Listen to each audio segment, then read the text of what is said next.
La gestion des déchets dans nos communes, véritable casse-tête. Ces déchets se retrouvent un peu partout à salir les artères, les places publiques, les dépotoirs sauvages se multiplient dans nos communes.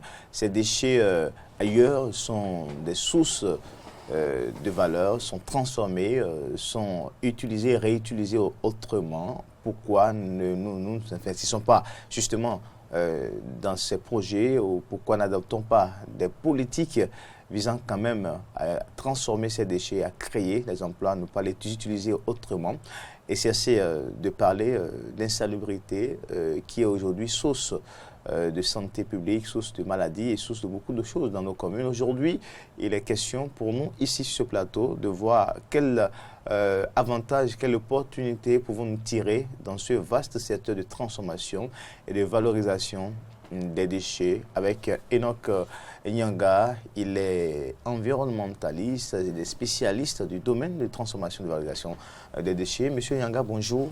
Bonjour, monsieur Konaï. Alors, dites-nous d'abord, vous faites le même constat, c'est sûr, que nous-mêmes, beaucoup de personnes ignorent que les déchets ont de la valeur. Ça, c'est certain. Et il faut déjà avouer que la question des déchets au Bénin, depuis un certain moment, commence pas vraiment à attirer l'attention. Parce qu'avec la croissance de la population, nos rues commencent par être en quelque sorte inondées des déchets. Et je pense que nous sommes à un seuil où personne ne peut dire qu'il sort de chez lui sans rencontrer des déchets. Déjà même à la maison, au portail et maintenant dans la circulation. Et c'est ça qui justifie bon nombre d'essais, de solutions qui sont apportées. Alors, pourquoi valoriser les déchets? Il faut qu'on souligne que ces déchets ne sont rien d'autre que des résultats issus soit de la production, de la transformation, de l'exploitation, bien de la consommation des produits que nous avons. Et si on ne fait pas attention, c'est que ces déchets risquent à un moment donné d'étouffer l'environnement dans lequel nous nous retrouvons. Et c'est ça qui justifie que soit les gens le déplacent de chez eux à la maison pour le portail, soit du portail pour les bas-fonds, etc. Alors, ça amène la question de qu'est-ce qu'il faut faire avec ces déchets. Et il faut dire que les déplacer, ça permet de régler le problème d'assainissement. Mais une fois qu'on assainit, c'est qu'on assainit là où on est dans l'environnement immédiat. Mais le à côté, ça devient quoi? C'est ça que les gens ignorent souvent. Et ils sont étonnés de constater que des maladies les rejoignent à la maison. Or, ils oublient que c'est les mêmes mouches qui quittent la cuisine, qui vont sur cet tas et qui quittent cet tas pour revenir vers eux. Mieux, c'est que quand ces déchets sont déposés dans des endroits un peu humides, les milieux et carrément marécageux, comme on a le cas de Cotonou, mais c'est que ces déchets, en se décomposant, commencent par laisser les éléments toxiques s'infiltrer dans le sol. Et d'autres se retrouvent dans les cours d'eau. Alors, les poissons sont dans ces milieux-là, les crabes sont dans ces milieux, les crevettes. Ça devient une source de pollution du milieu. Et les éléments naturels, tels que les animaux, escargots, etc., qui se retrouvent dans ces milieux, se nourrissent de ces déchets.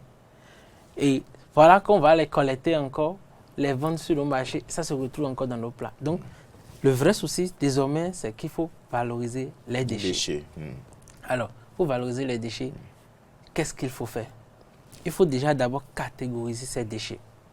Donc régler, si on peut résumer, régler les problèmes liés à la valorisation, c'est aussi régler les problèmes liés à l'assainissement. C'est ça aussi. Voilà. D'accord, très bien. Allons-y alors. Alors, quand nous allons parler de catégorisation des déchets, c'est qu'il faille qu'on fasse la différence entre les déchets solides, les déchets liquides et les déchets gazeux. Alors, les déchets solides, tels que nous les retrouvons aujourd'hui dans nos cours, maisons, communes, etc., c'est que nous avons les déchets ménagers, nous avons les déchets qui viennent de toutes les procédés de transformation dans les petites et moyennes industries qui se développent aujourd'hui au Bénin. Mais nous avons aussi les déchets qui viennent de tout processus de réalisation de voies, etc., asphaltage, etc., tels que les gravats. Alors, quand on prend ne serait-ce que ce type de déchets, c'est que nous devons leur trouver une forme de valorisation.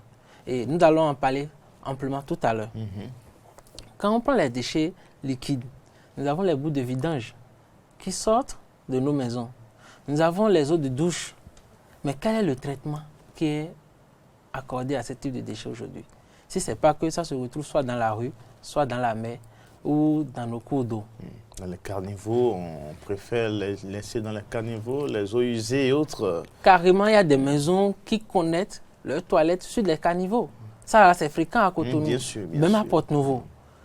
Quel genre de traitement on est en train de faire de ces déchets-là? Ça, c'est un souci. Et quand on prend les déchets gazeux, c'est beaucoup plus les industries. Je ne vais pas citer des noms, mais quand on prend certaines brasseries, nous passons à certains carrefours, on voit l'odeur, ça sent très bien, mais on est en train d'inhaler des problèmes, des déchets toxiques. Alors, quelle est l'opportunité qui se présente? D'autres vont dire, ces déchets, on jette. Qu'est-ce que ça va apporter? Mais si on s'approche, on voit que c'est en réalité une mine d'or. C'est de l'argent qui est disponible et c'est des sources d'emploi qui sont disponibles. Et quand on parle d'argent, on parle de sources d'emploi, on parle de réduction du chômage, on parle de réduction des problèmes liés aux finances et on parle de croissance économique.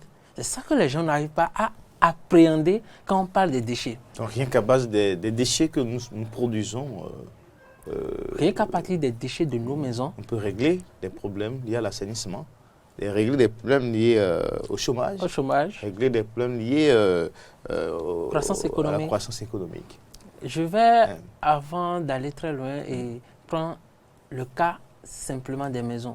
Parce que chacun n'appréhende pas le fait que traiter ces déchets déjà chez lui permet d'économiser à long terme.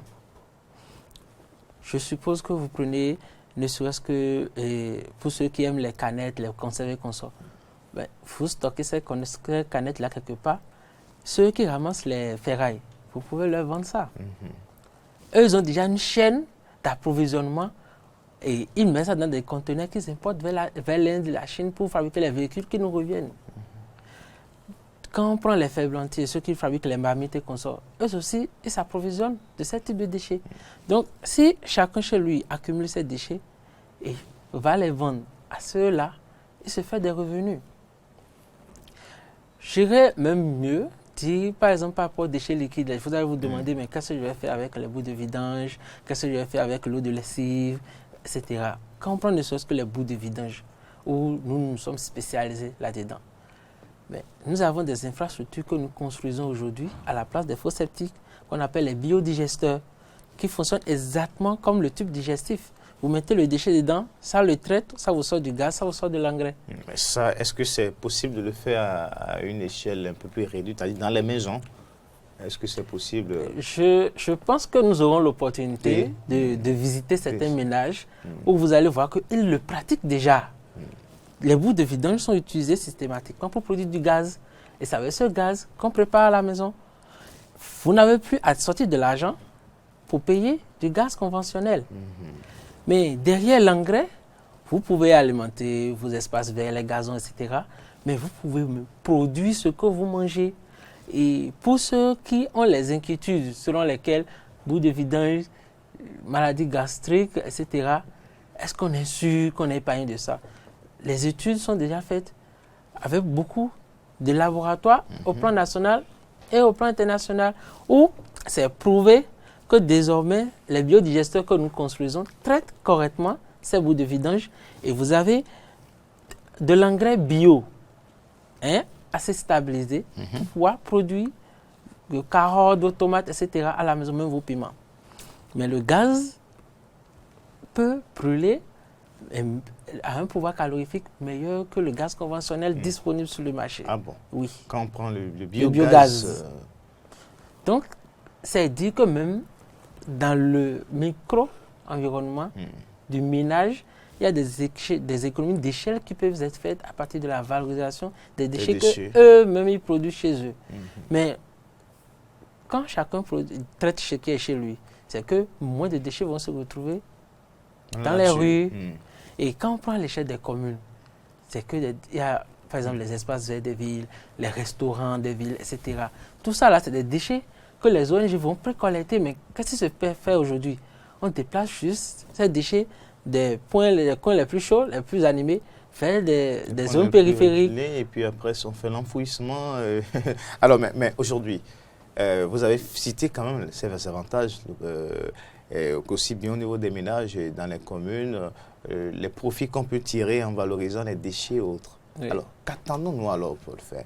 Quand on dit, par exemple, que Cotonou produit plus de 800 tonnes par jour de déchets, et quand on prend ces 800 tonnes, on sait que c'est de l'or, c'est de la valeur. Qu'est-ce que nous attendons alors pour pouvoir... Pourquoi dans les communes, il n'y a pas ces initiatives, il n'y a pas ces projets? Je sais que vous, puisque c'est vrai qu'on ne parle pas de votre centre, mais vous êtes spécialiste, vous avez un centre aussi de valorisation. Je sais qu'à l'université, il y a un centre de valorisation qui a fait des travaux expérimentaux. Oui, et puis, Valdera, oui. Voilà. Alors, aujourd'hui, dites-nous, pourquoi on n'exporte pas ces expériences qui sont restées encore embryonnaires ou à l'étape de laboratoire ou c'est pas trop. Pourquoi on ne les expérimente pas dans nos communes pour régler les problèmes liés au chômage, par exemple, pour créer beaucoup d'emplois dedans? Pourquoi on tarde à le faire? Et aujourd'hui, on n'est que dans la gestion, le déplacement des déchets, on n'est que dans le ramassage, on n'est que dans les formes traditionnelles d'évacuation des déchets. Et je peux vous dire avec certitude que d'ici les 2 ou 3 prochaines années au Bénin, et la physionomie ou bien la manière de gérer les déchets va changer. Ce que moi j'ai compris, c'est une question de réseautage. C'est une question de qui va chercher l'information où.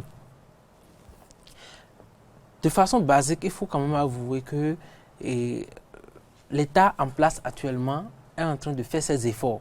Mais il est en train de faire des efforts de fourmi. C'est-à-dire qu'il est en train de faire des réformes à la base pour qu'on observe ces résultats d'ici les 2 ou 3. Quels sont ces réformes? Pour déjà, le simple exemple, je sais que déjà il y a une structure qui est en train d'être mise en place et qui est en train de faire actuellement des recrutements pour pouvoir gérer un peu les déchets à l'image de ce que doivent faire les communes. Au fait, il faut reconnaître que nos communes n'ont pas des budgets assez lourds pour faire face à la question de la collecte, du traitement, du déplacement de ces déchets. Est-ce que ce n'est pas souvent facile quand on entend les communes dire on n'a pas de moyens, quel que soit le problème qui est posé? Vous allez souvent entendre on n'a pas de moyens. Est-ce que ce n'est pas un prétexte, on se cache derrière cela pour ne peut-être pas avoir les meilleures initiatives? Est-ce que ce n'est pas facile de dire on n'a pas de moyens? Avons-nous forcément besoin d'autant de milliards comme on a l'habitude de citer souvent pour régler ces questions? D'abord, c'est une question de perception.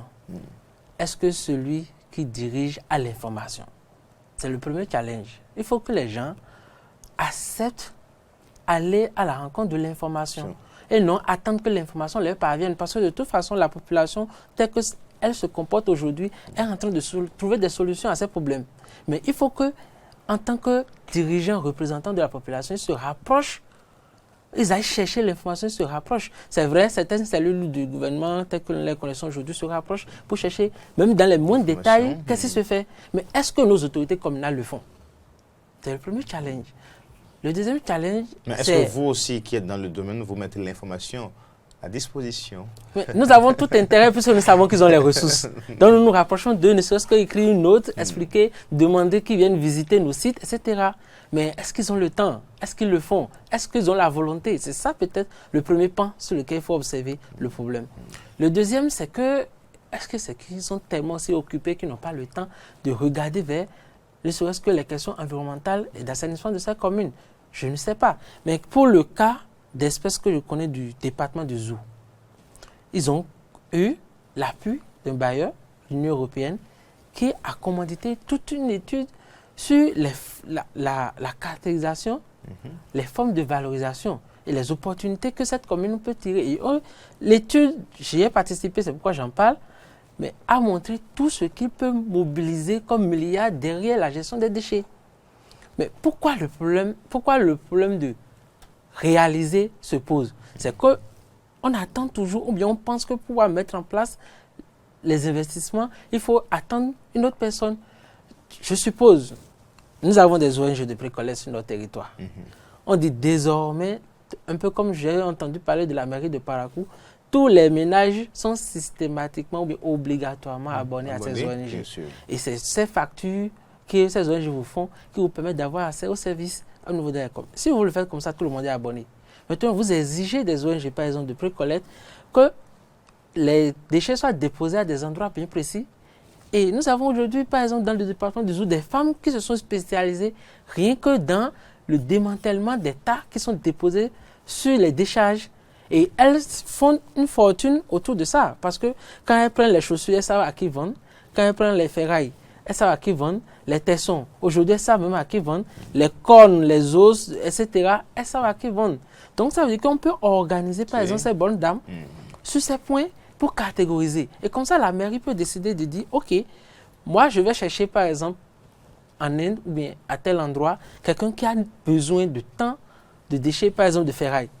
Et je viens, je prends l'argent déjà chez la compagnie, je paye la bonne dame, et je prends les déchets, j'envoie. Comme ça, c'est une manière de faire aussi des revenus pour les communes. Mais le problème peut-être, c'est la manière d'appréhender. Ils n'ont pas peut-être encore perçu tout l'avantage. Et je pense que vous faites déjà bien en essayant, à travers vos canaux, de passer l'information. Comme ça, désormais, ils savent qu'il y a des centres qui existent et qui peuvent venir chercher, ne serait-ce que le conseil. Ce n'est pas tout qu'on facture aujourd'hui. Quand quelqu'un vient, vous porte ses services, vous explique, c'est que désormais, vous savez qu'en vous rapprochant de lui, vous pouvez avoir satisfaction. Comme ça aussi, vous pouvez le payer plus tard. Donc, le problème, ce n'est pas toujours l'argent. Il faudrait qu'ils sachent que ce n'est pas toujours l'argent. Le deuxième truc, c'est que il faut que nos responsables communaux, d'accord, que ce soit des politiciens pour une période courte ou bien qu'il y ait une vision de longue durée, sachent que c'est en amenant la population à la base vers des systèmes qui doivent générer des ressources que eux, ils auront leur électorat et non se poudrer de l'argent ou bien voir ou se envoyer un peu d'argent pour avoir... Non, je suppose, comme d'abord, nous sommes, on décide, ne serait-ce que pour les points de regroupement, de prendre des jeunes, les amener pour ne serait-ce que catégoriser les déchets et trouver maintenant à qui vendre ces déchets. C'est des sources d'emploi.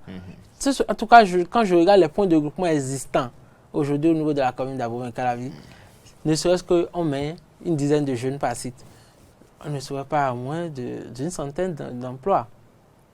Ça, ce n'est que ce volet. Mais si on décide de transformer une partie des déchets biodégradables, ne serait-ce qu'en compost, on vend à ceux qui font de l'agriculture bio, etc. Ça fait aussi des ressources pour la commune, ça fait des ressources de l'emploi pour les jeunes. Et si je prends le volet sur lequel nous sommes développés une expertise, quels les bouts de vidange, les déchets biodégradables provenant des unités de transformation, etc., c'est que la commune, comme ça se fait déjà dans certains pays où nous avons déjà mis en place des systèmes, c'est qu'on peut transformer les déchets de toute cette commune. Et si ça ne suffit pas pour produire l'énergie recherchée, on peut solliciter les communes voisines pour collecter leurs déchets. Et une fois les déchets sur place, ils sont introduits dans un système que nous appelons biodigesteur, que nous installons déjà, quelle que soit la taille. Et ça produit du gaz qui est envoyé dans des groupes électrogènes, dans des générateurs, qui produisent de l'énergie électrique. Et comme ça, on peut négocier par exemple avec la SBE. C'est pas beaucoup, ça ne reviendra pas beaucoup plus cher que... Non, écoutez, et forcément, quand on parle des énergies renouvelables aujourd'hui, il y a le fonds de départ. Et je pense que c'est du droit, ou même du devoir de l'État de pouvoir accompagner ces secteurs. Parce que quand vous prenez les énergies renouvelables aujourd'hui, quoi qu'on fasse, que vous faites les calculs économiques derrière, sur les 4 à 5 premières années, si vous ne voulez pas vendre cher votre produit, c'est que quand même c'est abordable.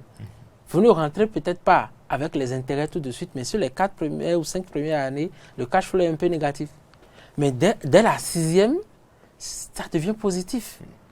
Donc, pourquoi ne pas s'inscrire dans des procédures de durabilité au lieu que de s'inscrire dans des procédures à court terme juste pour quelques mandats ou quelques années? C'est peut-être aussi là qu'il faut voir la question de la valorisation et de la gestion des déchets dans nos communes. Il faut que désormais on ait des plans de travail. Et c'est là que l'État aujourd'hui s'investit à faire. Il passe tout son temps à faire des études d'abord et après il prévoit comment exécuter les résultats qui sont obtenus. Et c'est un bon challenge qui se donne. Et je pense que c'est ça que nos autorités communales doivent pouvoir transférer vers eux-mêmes. Il faut que cela soit inscrit en priorité, au niveau des communes qui sont en fait à qui incombe la gestion des déchets désormais. Mais dites-nous, si le marché, en fait, si ce marché présente autant d'opportunités, mais pourquoi justement, même dans le monde, dans le secteur privé, ça n'attire pas d'investisseurs? Est-ce que c'est parce qu'on n'a pas pris l'habitude de développer ce marché, ces réseaux ici, puisque en dehors de quelques initiatives privées, par exemple, avec vous, avec le professeur Clédio de l'université d'Abomey-Calavi, avec le centre Valdera, et puis quelques autres centres, ce marché n'attire pas autant d'investisseurs, mais pourtant, c'est une mine. Je vais m'inspirer de ce que je connais. Quand je prends par exemple le CVDBE que je dirige aujourd'hui, il faut quand même avouer que quand je regarde la manière dont nous fonctionnons, c'est pratiquement le même problème que rencontrent la majorité des entreprises privées qui veulent s'investir dans le secteur des énergies renouvelables. C'est le fonds de démarrage. Parce que, qu'on veuille ou pas, je suppose, je décide de prendre les déchets d'Abomey-Calavi, produire de l'énergie électrique et vendre sur le réseau. J'ai besoin d'un fonds. Ce capital n'existe pas. Et on n'a pas toujours, ou on ne sait pas toujours comment faire pour entrer en contact avec des investisseurs. Et les banques que nous avons sur le territoire national aujourd'hui n'ont pas encore appréhendé tout ce qu'ils peuvent gagner en investissant ou bien en finançant un secteur pareil. Pour eux, ça ne va pas générer des revenus. Déchets, c'est quelque chose qui est perdu, ça ne va pas générer des revenus. Je pense que c'est un travail, comme on le fait déjà, de pouvoir porter l'information vers eux pour qu'ils sachent que désormais, attention, la peau de banane qui est jetée du ménage peut servir à produire du gaz pour préparer. Et quand un ménage désire d'avoir un biodigesteur, par exemple, chez lui, c'est qu'il peut, sous caution, par exemple du CVDBE ou bien de la mairie, etc., venir demander des fonds. Il pense que, par exemple, le biodigesteur, parce qu'on s'est déjà rapproché de certaines institutions de microfinance, de banques, etc., il pense que, par exemple, l'infrastructure qui permet de transformer les déchets en gaz et électricité et engrais n'est pas rentable. Parce que juste, il le voit un peu comme les faux sceptiques. Mais le ménage, par exemple, qui a un biodigesteur chez lui à la maison, je suppose, le monsieur est émigrant. Nous avons des kits que nous appelons prépa. Avec le biodigesteur, madame qui est à la maison peut préparer et vendre. L'engrais qui sort, soit le monsieur peut vendre, ou produire lui-même chez lui et vendre. Et Dieu même sait combien d'espaces vides nous n'avons pas dans nos communes aujourd'hui, autour de nos maisons. C'est vrai, il y a des problèmes fonciers aujourd'hui, les gens sont un peu réticents. Même moi-même qui suis ici, je le vis. Les gens ont près de 1 hectare qui sont vides devant vous. Vous décidez d'aller louer pour faire de la production maraîchère, créer de l'emploi, etc. Mais on trouve que ne serait-ce que le bail de 1 ou 2 ans que vous demandez, c'est comme si vous voulez l'exproprier de ce qu'il a. Donc, je pense qu'il faudrait que nos communes, nos autorités observent les problèmes de gestion des déchets autrement, sous un nouveau angle. Et que nos banques qui sont actuellement sur place, je sais qu'ils ont des liquidités parce qu'on a quand même des informations sur comment fonctionne leur caisse, etc. Ils ont des liquidités et ils peuvent accompagner les entreprises privées qui veulent investir dans ce secteur. Mais juste qu'eux-mêmes n'ont pas encore compris tout l'intérêt qu'ils peuvent avoir en finançant des secteurs pareils. Et puis aujourd'hui, la jeunesse aussi qui pense que heureux dans ce secteur-là n'apporte pas grand-chose. Je vais les inviter à venir des universités qui pensent que travailler dans le secteur des déchets aussi n'apporte pas grand-chose. Je dirais quand même, je suis quand même assez positif. Parce que souvent, quand on sort des universités, il y en a qui pensent qu'il faut rentrer dans les bureaux, il faut rester dans les bureaux climatisés. Il faut Après être à la 10 tête ans de... d'expérience, je peux quand même vous avouer que la mine d'or n'est pas dans les bureaux. Parce que, comparez par exemple, la femme qui vend un marché dans Tokpa, les chiffres d'affaires qu'elle tourne, vous croyez qu'un cadre de l'État, même je ne sais pas trop quoi, peut tourner autant en un mois? Ce n'est pas possible. Les jeunes qui crient aujourd'hui sous-emploi, manque d'emploi, est-ce que... excusez-moi, je pense que c'est parce qu'ils n'ont pas encore perçu la chose autrement. Je les conseille même de ne plus chercher à courir pour... Bon, c'est vrai, hein, il faut chercher de l'argent, mais... Un exemple. Je sors de la maison tout à l'heure, je prends ma roue, je sacre un peu ma rue, je mélange un peu ces herbes-là avec les déchets qui sont issus de celui qui élève le porc ou bien le bœuf autour de moi. Est-ce que je n'ai pas déjà fait des composts? En 3 mois maximum, j'aurai une grande quantité de compost que je peux vendre. Et il suffit que je me rapproche, par exemple, du maraîcher. Je lui dis, tu as besoin de quelle quantité d'engrais? Je suis capable de te le fournir. Et voilà comment je suis prêt à ce que tu me rembourses. Tu payes par exemple 30% et après tu payes 40%, et ainsi de suite. Mais le monsieur ne voit pas sortir une grande somme d'un seul coup. Mais tu peux te faire de l'argent à partir de quoi? Juste les herbes que tu as sacrées dans ta rue et celui qui fait le levage à côté. Donc, je pense que c'est la manière de percevoir. Aujourd'hui, nous n'avons pas encore la culture de la finance. Nous n'avons pas encore la culture de recherche de gains à partir de quoi que ce soit. Nous sommes restés dans nos éducations figées pour dire, bon, il faut aller à l'école, il faut demander l'emploi, après l'emploi, il faut, à partir de rien aujourd'hui. Prenez, par exemple, ceux qui ramassent les feuilles dans nos rues. Vous les voyez avec leur tricycle en train de parcourir les maisons, etc. Mais si vous voyez ce que ces gens-là tournent comme chiffre d'affaires, bien entendu, ils ne payent pas les taxes. Même si on les prélevait les taxes, combien on va prendre dans ce qu'ils tournent? Un gars qui a une charrette aujourd'hui qui ramasse les tas de fer, au minimum, par mois, il n'est pas loin de 250 000. Ça, je vous en parle parce que je vis avec eux.